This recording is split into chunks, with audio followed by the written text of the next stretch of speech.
1955, I entered the California School of Fine Arts. A friend of mine talked me into taking the painting class that summer, taught by a man, Elmer Bischoff, and I took that class, and it was marvelous, and he was a tremendous teacher, and I became seriously interested in painting.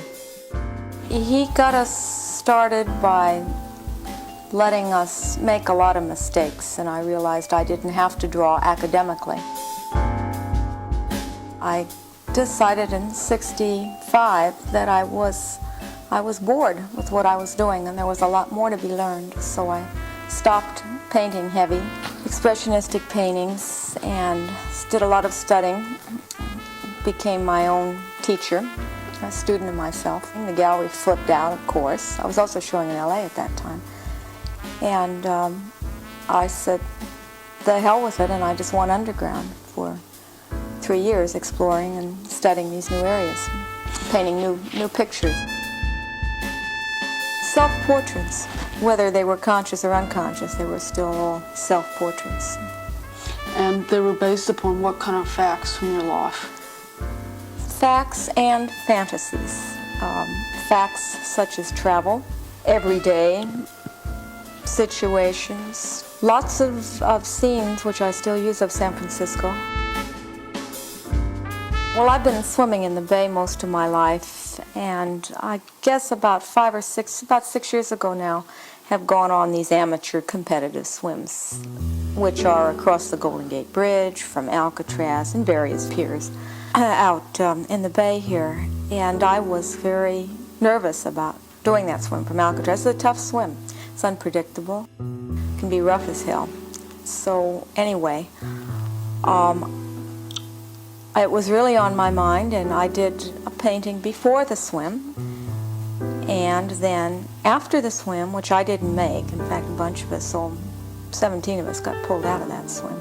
Almost drowned. A big freighter came through in the middle of the swim, caused a tremendous wake. So then after the swim, I painted a number of paintings, because I couldn't say everything I wanted to say in one, describing the situation. And the woman's always, which are self-portraits, the woman most of the time is wearing a dress that has boats on it. Freighters, very stylized, kind of Art Deco type freighters, but that's the ship that came through. Well, I liked the duality of having a very cozy situation, such as a living room, a woman standing by a fireplace, and then have a framed, enclosed picture of all that violence that went on out there in the bay, and that kind of paradox interested me a lot. I think maybe that's the only way I could deal with it. I'll use anything to try and get what I want. Anything at all. And in that, a painting of a couple dancing, and there's a piece of material cut out, pasted on, glued on, which is used as her dress, the female's figure's dress. And that came about because I'd painted that dress maybe 50 times, and I didn't like it.